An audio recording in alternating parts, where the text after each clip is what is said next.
Frank, we're double dipping in our offseason previews. We'll get to Brent Wallace in about 2 minutes here to talk some Senators, but another Atlantic Division team is the Tampa Bay Lightning. And heading into a summer where, listen, they don't have a lot of cap space, but you can kind of sit and point to the deadline move they made, acquiring Bjorkstrand and Gord. The fact that both those guys are now under contract and are going to be back next season. Bjorkstrand with one more year left on the deal. Like, they don't have a lot of money, but they don't have a lot of needs really either. How do you view this Lightning team heading into the summer?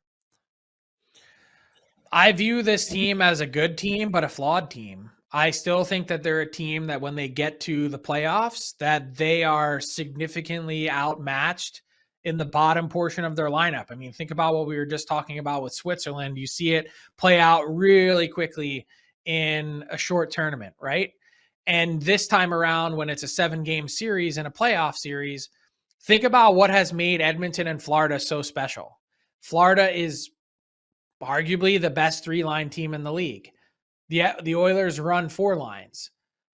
The Tampa Bay Lightning, I think, get thin in a hurry. And yeah, they didn't do themselves any favors with some of the injuries that popped up. And their list was incredibly long for a team that did not have a long playoff run. But that, to me, I think stands out as a key differentiator on both sides of the puck. Their defense core also gets really thin in the bottom pair. And part of that's just salary cap and the way that the team is structured. I don't know their way around it. I don't know that they're going to solve for it. But I think the early indication is that the Lightning are going to be one of the more aggressive teams this offseason to try and rejig things. I don't know what they're going to do. Yeah, so it's interesting you say that, because I was about to be like, Frank, if you were to rank who's going to be the 5 most boring teams this summer, I was going to say Tampa was one of them, because if they want to rejig things, like, let's go through their high-paid forwards. Kucherov, Point, Gensel, Hagel, Seravalli, then Bjorkstrand, Nick Paul. Like, I can't see them trading any of those guys. You go to the blue line, McDonough, you probably can't trade him as much as he had a good season. That's a big, big ticket. Like, I just don't see a path to finding any sort of flexibility here. They're going to have to make some tough decisions. Yeah, I guess they don't have a first rounder. They do have a second rounder. I would say use that second rounder. You need to get some amount of youth coming through the pipeline at some point here if you're Tampa Bay, which again makes the Isaac Howard thing all the more puzzling as well. Like, why would you not just be doing anything you could to get that guy in your lineup? Yeah, my indication is that the Lightning are going to be one of the teams that are in the mix on the Paterka sweepstakes. So what that looks like, how they pull it off, I don't know what vets would be going back the other way. But if you're Buffalo and you want help now, maybe Tampa's one of those teams that can solve for that need for you. And that would be something. All right, let's keep cruising along and get to our big segment for the day. It's brought to you by Budweiser. Budweiser is encouraging buds to make time for the playoffs, not excuses, and there might only be 2 more game nights left if we're lucky. So phone a bud, text a bud, and call out their excuses for bailing on the playoffs. After all, the playoffs are the most wonderful time of the year. Make them count with Budweiser.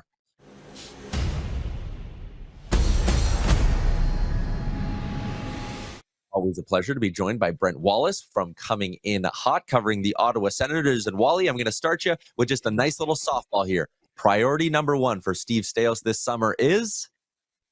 Oh, see, that'd probably be a right shot D, but that seems to be like the easy way out of everybody saying that. Claude Giroux would be, he's the talking point. UFA, we thought that there would be something done already. They're talking about negotiations. I don't know, Frank, if you've heard anything, but I'm hearing like he wants just a 1-year deal. I just don't know where it is. And now as we get 2 weeks here to free agency, I think he's going to go to market. So if he wants just a 1-year deal, like, can I ask a stupid question? How hard could this possibly be to solve for if you're the Ottawa Senators? Right? Well, that's the argument. So then the question is, well, do they need something different in their top 6 if it's not Claude Giroux? Keep in mind, he was the best faceoff guy in the league last year. He had a great playoff, but they need to find a way to maybe find some speed up front. Or is it younger? They also have David Perron in their top 6. There's just a way they've got to try and figure something out. And Claude Giroux is a big piece of whatever that puzzle is. And one last thing. We've heard this from Michael Andlauer, the Senators owner, a week ago. They're not a cap team as much as they are a budget team at the moment. And they're not going to be spending way out of whack to try and get to the $95 million cap space. That was going to be my next question, because I did not hear that from Michael Andlauer, but my assumption made based on the exact conversation we're having about Giroux, based on my understanding of the tenor of conversations that they've had with agents of pending free agents, wink, wink, would be that they aren't interested in spending a lot. Is Andlauer putting an internal budget in place that keeps them south of 95 million? Yes. Now, two things. One, when they took over the team, they had no cap space, and it hooped them for almost a season to try and figure out how to manage their roster. So that's one. They want to have some kind of flexibility, but they still need to sign. They've only got 8 forwards under contract. They need to sign guys to get them in the roster, and they've got $15 million. It's not a huge amount of cap space, though. We'll see how that plays out. Like Claude Giroux was making $6.5 million. Exactly what's his pay cut? People think he's going to take 3. I think it's north of 5. Like, I don't think we're going to cut his salary in half and expect him to be a top 6 player. So the issue is, and Frank, this always happens with Canadian teams, and Tyler, is $95 million in salary in U.S. money is about 138 Canadian. That's a significant amount of money, especially when some of your sponsorship is through Canadian money. Yeah, just wait for 2 more years from now when it's going to be $160 million in Canadian money. I've been saying for a while, Ottawa, Winnipeg, Calgary, these are teams that are going to be in totally different conversations that, as the cap continues to go up, there's no way that they could raise prices to charge fans or sponsors commensurate to that increase, to the point where you can find a viable business option to run and be profitable. That the only way to pare that back is going to have to be to instruct some kind of internal cap or budget where you say, hey, we're not exceeding this threshold simply because we can't.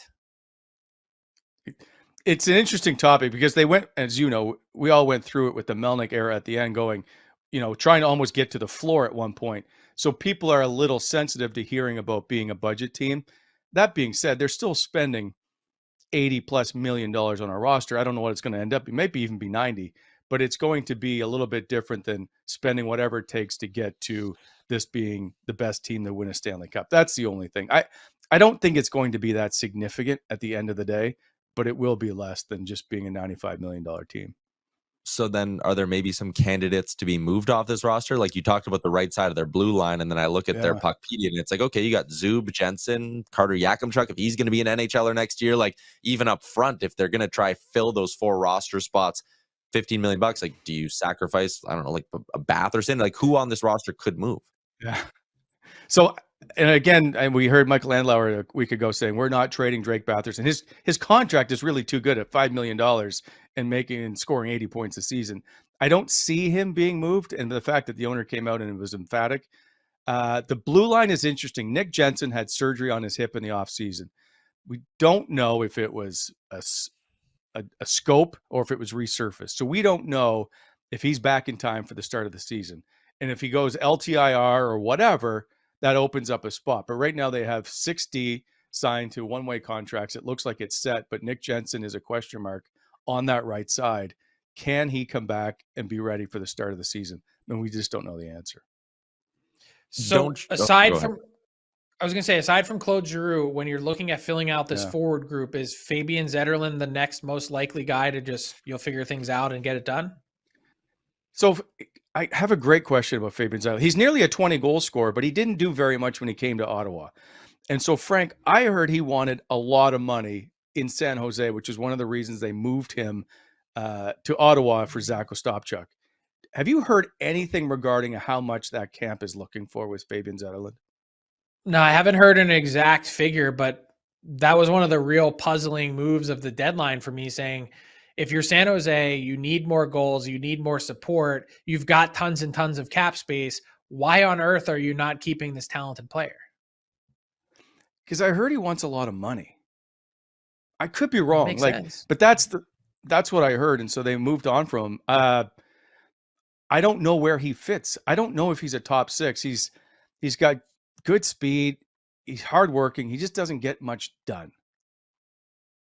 So let's pull back a little bit and let's ask a 10,000 foot question. given where the Sens are at, obviously a huge step forward last year to be a playoff team. Yeah.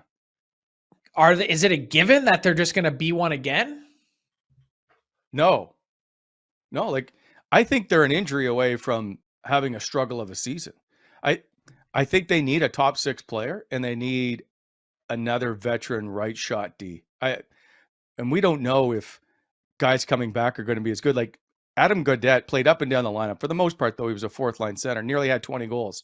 Like there's some spots there that they've got to try and fill that they need good depth guys. Right now, they don't have them. They have no one signed on their 4th line. Fabian Zetterlund's an RFA. We'll see where he fits, but they need some help. I don't think it's a given that they're a playoff team. No. Well, and especially when you look at that division as well, right? Like there's nothing can be a given Right. in that division. I mean, in that conference in general.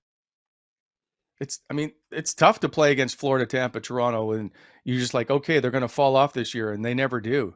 So it's a tough grind, and Detroit should be getting better. So I'm curious to see where this plays out. They may need to make another bold move. I'm just not sure what it is. And then we go back to they don't have a draft pick of first round next year. They said they're going to draft 21st overall this year. The next year's draft is the one they lose for compensation for the penalty regarding the Evgeny Dadonov deal. I don't know what they're going to do. They don't have a lot of draft capital. They don't have a lot of things in the farm system to make big moves right now. It's an interesting team to watch. That's like, is that not a mistake picking this year then? Like, in what world do you think they're picking like higher than that? Like, what's the logic there?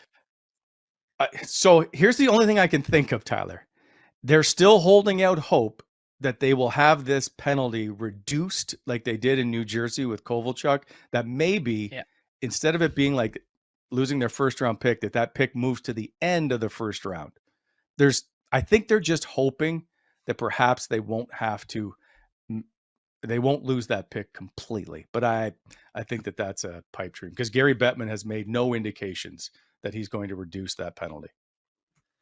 Oh man, that is going to be, I came into this being like, I wonder how interesting of a summer it's going to be in Ottawa. I'm coming out of this going, oh boy, it's going to be a very interesting summer in Ottawa. Wally, appreciate your time. You can find him coming in hot over on YouTube and wherever you get your podcast from. Thanks for doing this.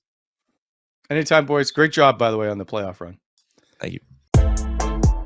What's up, hockey fans? If you enjoyed that video, then you need to be hitting the subscribe button right here at Daily Faceoff. Exclusive interviews and analysis from our hockey insider Frank Seravalli, fantasy updates from Brock Sagan, and a daily live show at noon Eastern, Monday through Friday. You don't want to miss any of the fantastic content, so hit that subscribe button.